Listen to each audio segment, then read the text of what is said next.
Gelombang protes ini makin menyebar di media sosial hingga lahir seruan keras dari para aktivis muda dan mahasiswa. Sahkan RUU perampasan aset agar para perampok uang rakyat bisa dimiskinkan total. Teman-teman, jika kalian setuju koruptor dimiskinkan sampai anak cucunya, silakan tulis dukungan kalian di kolom komentar. Saya mendukung undang-undang perampasan aset, saya mendukung.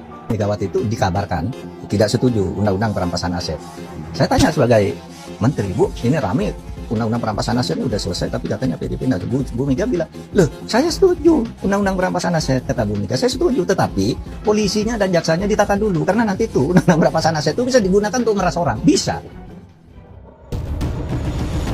Kenapa undang-undang yang merugikan rakyat bisa disahkan cuma dalam hitungan minggu, tapi undang-undang yang paling ditakuti koruptor butuh waktu sampai 17 tahun dan masih gagal juga? RUU perampasan aset kembali jadi sorotan hangat. Di tengah kondisi ekonomi yang makin menjupit, masyarakat mulai muak dan bertanya-tanya, apakah DPR benar-benar mewakili suara kita atau sedang menjaga kepentingan elit tertentu? Hari ini, kita bakal bedah 3 poin krusial kenapa isu ini makin memanas. Sebelum kita masuk ke pembahasan yang pertama, saya mau ajak kita semua sadar satu hal. Rakyat kecil tidak boleh lagi mau diadu domba. Kalau kamu sudah muak melihat tingkah para mafia dan pejabat korup yang terus menindas kita, tunjukkan persatuan kita di video ini. Tekan tombol like, subscribe, dan bagikan video ini ke seluruh grup keluarga dan media sosial kalian. Kita jadikan saluran ini sebagai ruang gerak bersama untuk membongkar kebohongan para oknum penindas.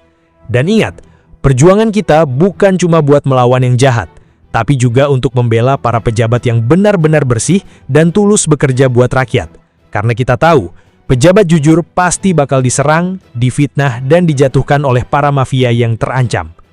Tonton video ini sampai selesai tanpa di-skip supaya informasi yang kamu dapat utuh. Dan sekarang, coba tulis di kolom komentar, dari mana daerah atau kota asal kalian hari ini? Mari kita lihat seberapa luas dan kuatnya suara persatuan rakyat Indonesia dari Sabang sampai Merauke di kolom komentar sekarang juga. Oke, sekarang mari kita masuk yang pertama. Teman-teman, menurut kalian apakah RUU perampasan aset ini bakal benar-benar disahkan di tahun ini? Atau ini cuma janji politik lagi? Teman-teman, tulis pendapat kalian di kolom komentar. Mari kita berdiskusi dengan akal sehat. Kesenjangan elit versus realita rakyat di lapangan. Kesenjangan antara kehidupan para elit politik dengan realita yang dihadapi masyarakat kecil hari ini sudah berada di tingkat yang sangat memprihatinkan. Ketika kita membuka media sosial atau menyaksikan berita setiap hari, ada dua dunia yang bertolak belakang yang sedang terjadi di negeri ini. Di satu sisi, ada rakyat yang harus memeras keringat dari pagi sampai malam hanya demi menyambung hidup. Di sisi lain, ada segelintir penguasa dan oknum pejabat yang hidup dalam kemewahan melimpah, seolah tak pernah merasakan betapa beratnya beban hidup rakyat biasa. Mari kita lihat fakta di lapangan. Hari ini, berapa banyak dari kita atau tetangga di sekitar kita yang harus kesulitan membeli kebutuhan pokok? Harga beras merangkak naik, harga minyak dan bahan dapur makin mahal, biaya pendidikan anak semakin mencekik, dan mencari pekerjaan yang layak rasanya seperti mencari jarum di tumpukan jerami. Banyak orang tua yang harus mengurut dada setiap kali menerima gaji atau hasil usaha harian yang jangankan untuk menabung, untuk makan sehari-hari saja sudah pas-pasan. Antrian bantuan sosial dan beras murah mengular di berbagai daerah. Rakyat rela berdiri berjam-jam di bawah terik matahari hanya demi menghemat beberapa ribu rupiah. Namun, mari kita tengok ke arah gedung-gedung megah pemerintahan. Apakah para pejabat yang kita pilih dan kita gaji dengan uang pajak tersebut merasakan apa yang rakyat rasakan? Jawabannya jelas tidak. Mereka duduk di ruangan ber-AC yang nyaman, mengendarai mobil-mobil dinas seharga ratusan juta hingga miliaran rupiah, dan menerima berbagai tunjangan fantastis yang nominalnya mungkin tidak pernah dibayangkan oleh seorang buruh tani atau pedagang kecil. Bahkan, tidak jarang kita mendengar kabar atau melihat postingan tentang gaya hidup mewah keluarga mereka yang kerap memamerkan harta di media sosial. Kontras yang membakar dada inilah yang akhirnya menyulit kemarahan publik. Rakyat bukan sekedar cemburu pada kekayaan seseorang, tetapi rakyat marah karena sadar dari mana fasilitas mewah itu berasal.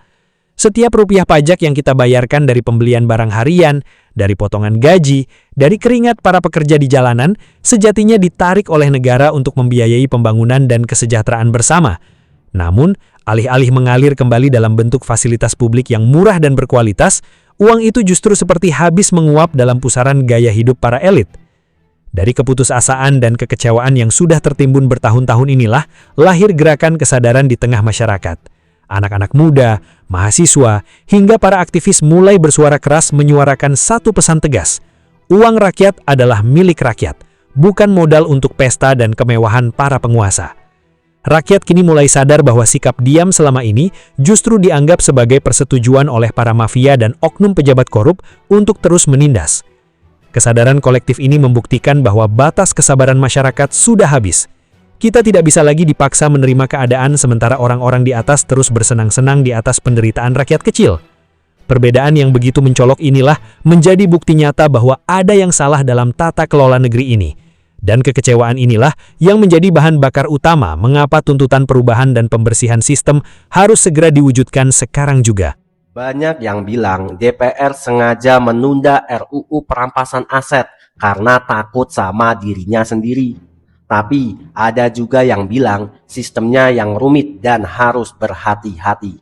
Nah, menurut kalian, yang bikin RUU ini mangkrak sampai 17 tahun itu karena anggota DPR yang bermasalah atau rakyatnya yang terlalu sibuk dan hanya diam?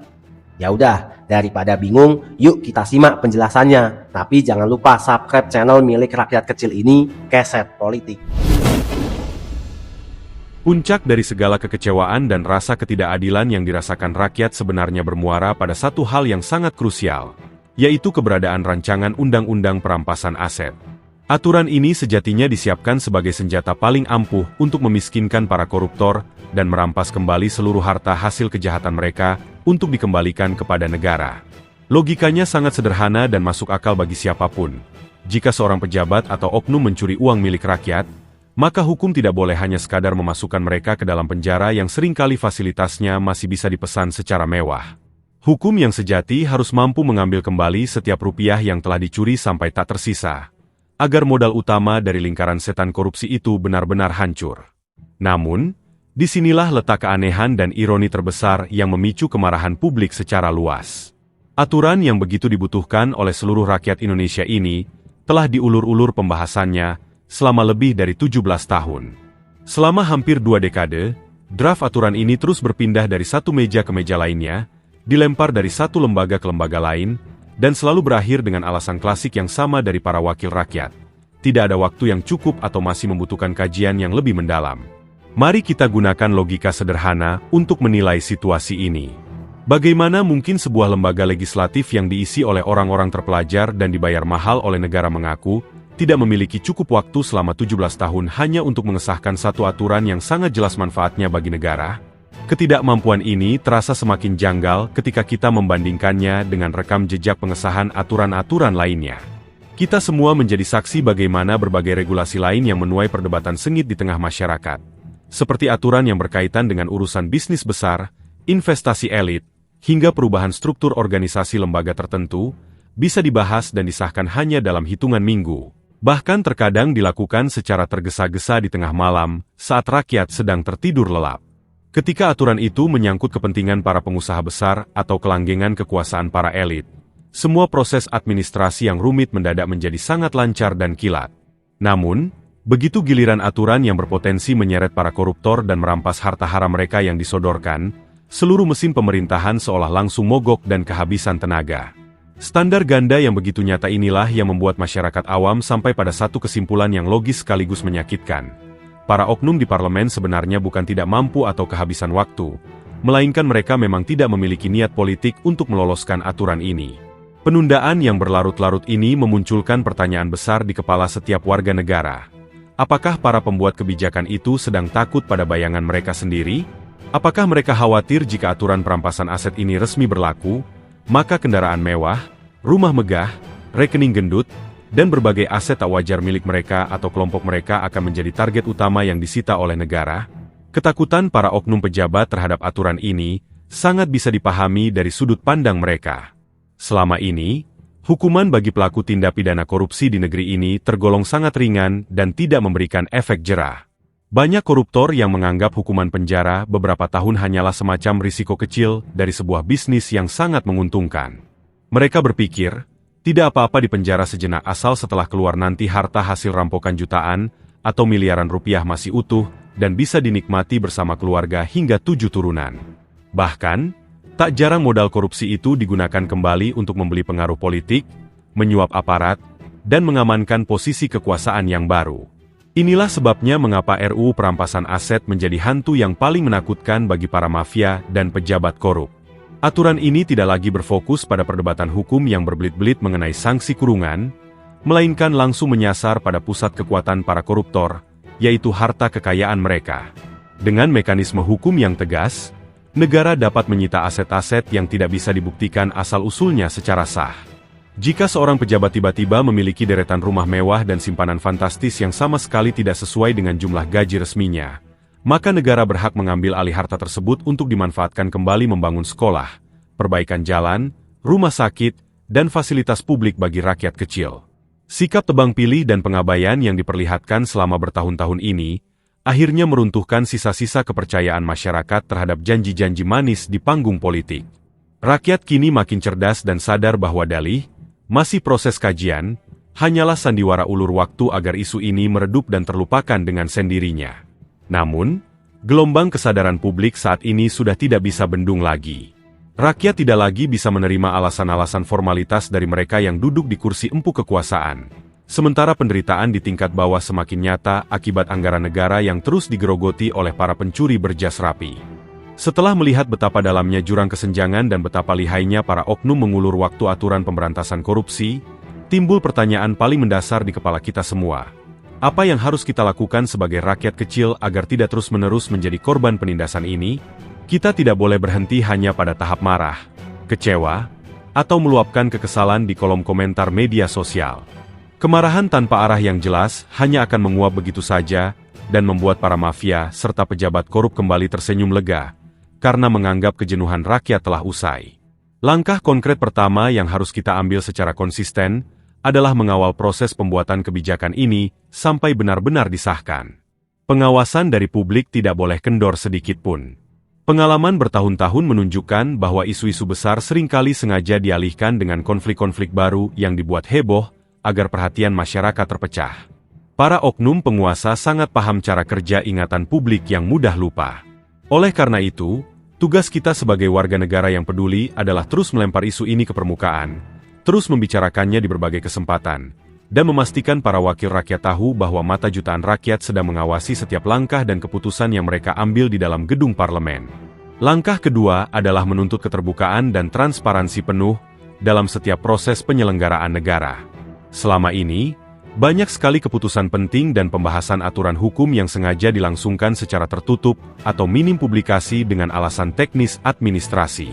Praktik-praktik seperti inilah yang menjadi celah subur bagi masuknya kepentingan para pengusaha nakal, politisi busuk, dan para mafia yang ingin mengamankan posisi mereka. Kita harus bersatu menyuarakan tuntutan bahwa tidak ada lagi rapat-rapat penting yang tersembunyi dari jangkauan rakyat. Draft rancangan aturan, alur diskusi, hingga sikap masing-masing partai politik dan wakil rakyat harus dibuka seluas-luasnya agar publik tahu siapa yang benar-benar berjuang demi rakyat dan siapa yang sekadar menjadi pembela kepentingan kelompoknya sendiri. Namun, dalam perjuangan panjang ini, kita juga harus sangat cermat dan bijaksana. Kita tidak boleh terjebak dalam sikap menyarat-ratakan bahwa semua pejabat itu jahat. Di tengah lingkaran sistem yang kotor, sebenarnya masih ada orang-orang baik, pejabat yang jujur, dan para pemimpin yang dengan tulus ingin bekerja memakmurkan rakyatnya. Orang-orang bersih seperti inilah yang justru berada di posisi paling berbahaya.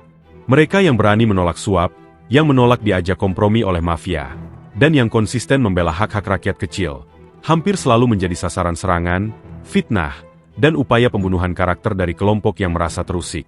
Tugas besar kita sebagai rakyat yang bersatu adalah menjadi benteng pelindung bagi para pejabat dan pemimpin yang bersih tersebut. Ketika ada orang baik di dalam pemerintahan yang diserang karena ketegasannya melawan korupsi, kita tidak boleh tinggal diam membiarkan mereka berjuang sendirian. Kita harus hadir memberikan dukungan moral, menyuarakan kebenaran, dan memasang badan dari segala bentuk fitnah yang dilancarkan oleh para mafia. Sebab, jika orang-orang baik di dalam sistem gugur satu persatu karena dibiarkan tanpa perlindungan rakyat, maka yang tersisa di dalam panggung kekuasaan hanyalah mereka yang memang berniat mengeruk kekayaan negara demi kepentingan pribadi. Langkah ketiga dan yang paling utama adalah menjaga konsistensi persatuan gerakan rakyat.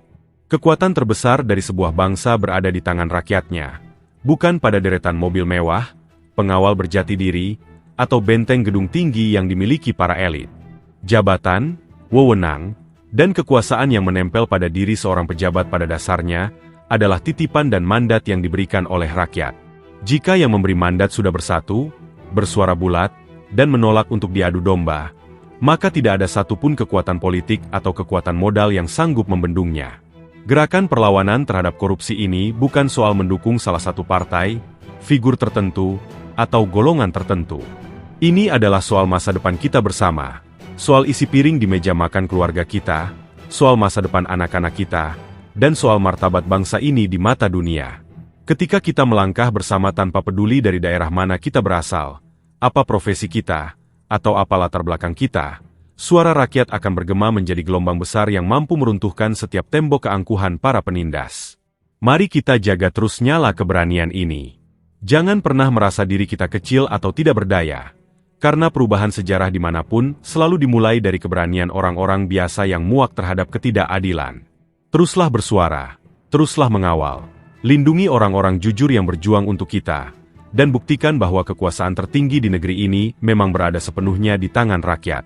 Di tengah riuh dinamika politik dan perjalanan panjang bangsa ini, ada satu benang merah yang menyatukan hati jutaan warga dari Sabang sampai Merauke. Kerinduan mendalam akan hadirnya Indonesia yang adil, makmur, berdaulat, dan benar-benar bersih dari korupsi. Di bawah kepemimpinan Presiden Prabowo Subianto, harapan itu kembali membumbung tinggi. Rakyat tidak meminta sesuatu yang berlebihan, melainkan kesetaraan di hadapan hukum, penegakan keadilan yang tanpa pandang bulu, serta pengembalian hak-hak dasar rakyat yang selama ini terenggut oleh ketakutan dan ketakserakahan para oknum penindas. Sejarah mencatat betapa penderitaan rakyat kecil seringkali berakar dari perilaku para mafia dan koruptor yang tanpa rasa malu mencuri uang negara. Setiap rupiah yang dimaling dari kas negara sejatinya adalah kesempatan yang hilang bagi anak-anak di pelosok untuk mendapatkan pendidikan yang layak, kesempatan bagi para petani dan nelayan untuk memperoleh subsidi yang tepat sasaran, serta hak bagi masyarakat kurang mampu untuk menikmati layanan kesehatan yang berkualitas. Oleh karena itu, di panggung kepemimpinan yang baru ini, rakyat menggantungkan asa agar pemerintah bergerak tegas, tanpa kompromi, dan tanpa rasa ragu dalam memberantas akar-akar korupsi yang telah menggerogoti bumi pertiwi. Harapan terbesar masyarakat berada pada keberanian pemimpin untuk menegakkan hukum setinggi-tingginya. Hukum tidak boleh lagi seperti pisau yang tajam ke bawah tetapi tumpul ke atas. Siapapun yang terbukti bersalah, melakukan pelanggaran, dan merugikan keuangan negara harus ditindak secara adil dan tegas, tanpa peduli seberapa tinggi jabatannya, seberapa tebal dompetnya, atau seberapa banyak bintang yang bertengger di pundaknya. Keberanian untuk menyentuh orang-orang yang selama ini dianggap tidak tersentuh adalah ujian sejati dari integritas kepemimpinan nasional. Ketika hukum ditegakkan secara adil tanpa tebang pilih, disitulah rasa percaya rakyat akan kembali pulih secara utuh. Indonesia adalah negeri yang diberkahi dengan kekayaan alam yang begitu melimpah. Dari perut bumi yang menyimpan emas dan mineral berharga, lautan luas yang kaya akan hasil laut, hingga hutan hijau yang membentang di ribuan pulau. Konstitusi kita secara tegas menyatakan bahwa seluruh kekayaan alam tersebut dikuasai oleh negara dan dipergunakan sebesar-besarnya untuk kemakmuran rakyat. Harapan seluruh masyarakat adalah agar mandat ini benar-benar terwujud secara nyata dalam kehidupan sehari-hari. Kekayaan alam Indonesia adalah milik seluruh rakyat Indonesia dari Sabang sampai Merauke, bukan milik segelintir kelompok, korporasi nakal, atau oligarki yang hanya mengeruk keuntungan pribadi. Pengelolaan sumber daya alam yang transparan dan berpihak pada rakyat kecil akan menjadi kunci utama menuju pemerataan ekonomi dan kesejahteraan yang sejati. Untuk mewujudkan cita-cita besar tersebut, sinergi antar lembaga penegak hukum menjadi hal yang sangat mutlak. Rakyat sangat merindukan momentum di mana kepolisian, kejaksaan, KPK, hingga lembaga peradilan dapat berdiri kompak, bersatu padu, dan tulus bekerja semata-mata demi kepentingan rakyat dan keadilan. Tidak boleh ada lagi ego sektoral, persaingan yang tidak sehat, atau upaya saling mengunci antar lembaga. Ketika seluruh aparat penegak hukum bergerak dalam satu nafas perjuangan yang sama, yaitu menjaga uang rakyat dan menindak para pencuri aset negara, maka tidak akan ada lagi celah bagi para mafia hukum untuk beroperasi. Selain itu, cara pandang terhadap penanganan kasus korupsi juga harus terus dipertegas. Menjebloskan koruptor ke dalam penjara saja tidak pernah cukup untuk memberikan efek jera yang sepadan. Pemberantasan korupsi yang sejati harus menyasar pada pusat kekuatan mereka, yaitu harta dan kekayaan haram yang mereka tumpuk. Aset hasil kejahatan korupsi harus disita, dirampas, dan dikembalikan secara utuh kepada kas negara untuk digunakan dalam program pemulihan ekonomi dan pembangunan fasilitas publik. Pemiskinan koruptor dan pemulihan aset negara adalah bentuk keadilan yang paling nyata, karena harta tersebut pada hakikatnya adalah hak milik rakyat Indonesia yang harus dikembalikan kepada pemilik aslinya. Di balik kerasnya kritik dan besarnya tuntutan perubahan, ada satu hal penting yang harus selalu diingat. Rakyat Indonesia tidak pernah kehilangan harapan. Masyarakat percaya bahwa di dalam jajaran pemerintahan dan lembaga-lembaga negara, masih sangat banyak pejabat, prajurit, dan aparatur sipil yang bersih, berintegritas tinggi, serta tulus bekerja siang dan malam demi kemajuan bangsa. Mereka yang bekerja dengan jujur di tengah gempuran godaan adalah pahlawan masa kini yang harus didukung, dilindungi, dan diapresiasi oleh seluruh komponen masyarakat dari segala bentuk fitnah dan serangan para mafia. Perjuangan menuju Indonesia yang bersih dan berdaulat adalah perjalanan panjang yang membutuhkan napas persatuan yang kuat.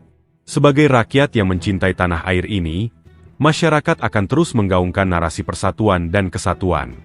Kita tidak boleh membiarkan diri diadu domba oleh kepentingan politik jangka pendek, atau narasi perpecahan yang sengaja dihembuskan oleh pihak-pihak yang tidak ingin melihat Indonesia maju. Dengan menjaga persatuan, memperkuat pengawasan sipil, dan terus memberikan dukungan moral kepada langkah-langkah penegakan hukum yang benar, kita sedang bersama-sama menjaga kedaulatan negara kesatuan Republik Indonesia. Semoga langkah kepemimpinan Presiden Prabowo senantiasa diberi kekuatan, keberanian, dan keteguhan hati untuk membawa Indonesia menjadi bangsa yang besar, adil, makmur, dan berwibawa di mata dunia. Oke teman-teman, terima kasih masih bersama Keset Politik. Teman-teman, sekarang saatnya kita beropini, ngobrol santai sambil minum kopi. Kita minum kopi dulu teman-teman. Nikmat sekali, seperti janji manis para pejabat.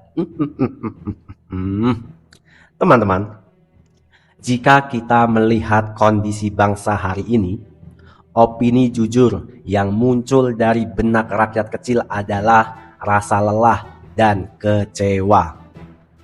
Ada jurang yang sangat lebar antara kehidupan masyarakat biasa dengan mereka yang duduk di kursi kekuasaan. Rakyat di tingkat bawah harus memeras keringat setiap harinya hanya untuk memastikan dapurnya tetap ngebul, anak istrinya bisa makan. Teman-teman, pembelian bahan pokok semakin menguras kantong.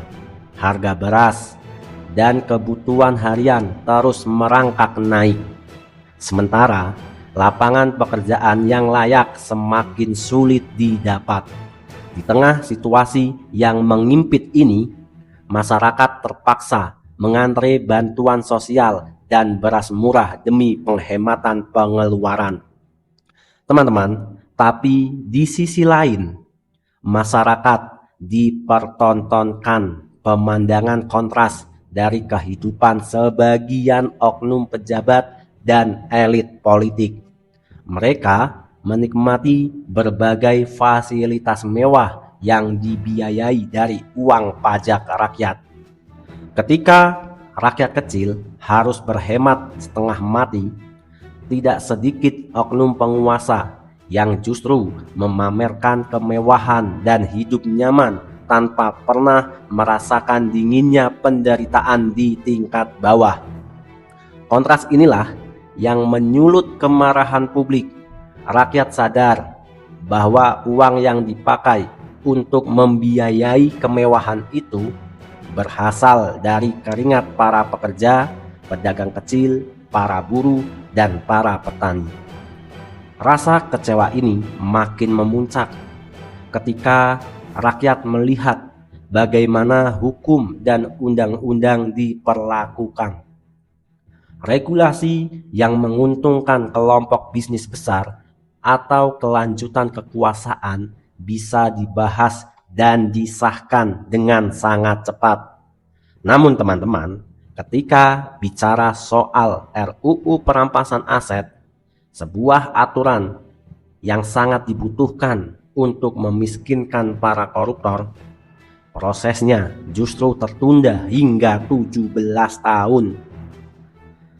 Alasan tidak ada waktu yang harus diulang-ulang oleh parlemen terasa sangat tidak masuk akal bagi kita masyarakat awam. Rakyat akhirnya sampai pada satu kesimpulan yang sederhana, yaitu ada ketakutan dari para oknum pejabat jika aset haram mereka nantinya benar-benar disita oleh negara. Teman-teman, hal ini wajar. Namanya rakyat melihat kok lama sekali RUU ini nggak disahkan. Ya wajar saja jika rakyat berpikiran seperti itu. Teman-teman, meskipun kemarahan rakyat sangat beralasan, opini publik yang sehat harus tetap berdiri di atas keadilan dan akal sehat. Kita harus tetap tegas membenci sistem yang kotor, menolak ketidakadilan, dan melawan para mafia serta pejabat korup yang merampok uang kita. Namun, di saat yang sama, kita tidak boleh menutup mata bahwa di dalam tubuh pemerintahan masih banyak pejabat, prajurit, dan aparatur negara yang bersih, yang jujur, serta tulus bekerja demi kemakmuran masyarakat. Menyamaratakan semua pejabat sebagai sosok yang jahat adalah sebuah kekeliruan besar. Justru para pejabat yang bersih inilah yang berada di posisi paling rawan. Orang-orang jujur yang menolak kompromi dengan para mafia hukum seringkali menjadi sasaran fitnah, serangan politik, dan upaya pembunuhan karakter dari kelompok yang terancam keberadaannya. Tugas rakyat yang bersatu adalah menjadi benteng pelindung bagi para pemimpin dan pejabat yang benar-benar berintegritas. Jika orang-orang baik di dalam pemerintahan dibiarkan berjuang sendirian hingga mereka jatuh, maka yang tersisa di panggung kekuasaan hanyalah para perampok yang tidak peduli pada nasib rakyat kecil. Oleh karena itu teman-teman, perjuangan masyarakat bukan didasari oleh kebencian buta, melainkan atas dasar cinta pada keadilan. Kita harus cerdas membedakan mana oknum yang memanfaatkan jabatan demi memperkaya diri sendiri dan mana pejabat yang tulus yang wajib kita dukung sampai tuntas. Kita boleh membenci salah satu pejabat yang korup, tapi kita tidak boleh membenci negara ini. Negara ini diperjuangkan dengan nyawa, harta, dan jiwa raga. Teman-teman, di bawah kepemimpinan Presiden Prabowo, masyarakat Indonesia menyimpan harapan yang sangat besar agar tata kelola negara ini membaik secara signifikan. Rakyat menginginkan hadirnya kepemimpinan yang berani dan tanpa kompromi dalam memberantas korupsi hingga ke akar-akarnya. Tidak cuma yang diberantas, yang kecil-kecil, yang pion-pion, tidak, tapi langsung dalang utamanya. Teman-teman, hukum tidak boleh tajam ke bawah, tapi tumpul ke atas.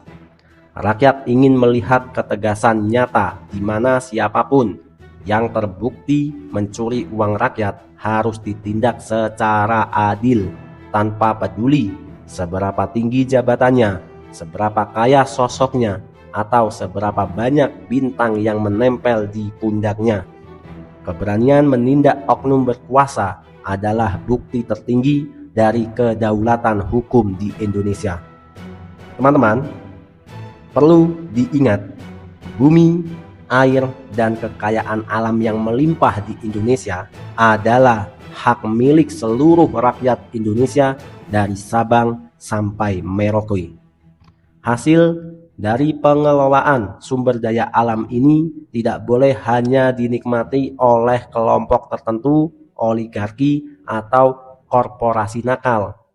Hasil bumi Indonesia harus kembali kepada rakyat dalam bentuk fasilitas pendidikan, kesehatan, infrastruktur, dan kesejahteraan yang merata. Teman-teman, hukuman penjara saja tidak pernah cukup untuk memberikan efek jera. Koruptor harus dimiskinkan dan seluruh aset haram hasil kejahatan wajib disita oleh negara. Uang tersebut harus dikembalikan ke kas negara untuk memulihkan perekonomian dan membiayai pembangunan fasilitas umum bagi masyarakat luas. Semoga kedepannya Indonesia akan lebih sejahtera, rakyatnya lebih makmur, rakyatnya lebih kompak, tidak bisa diadu domba, tidak bisa dipecah belah. Teman-teman, terima kasih telah menyimak. Jangan lupa subscribe channel ini, Keset Politik, dan jangan lupa bagikan ke grup-grup WhatsApp kalian agar gerakan kita semakin besar. Terima kasih telah menyimak, sampai bertemu di video selanjutnya. Saya host Keset Politik, undur diri, see you next time, merdeka!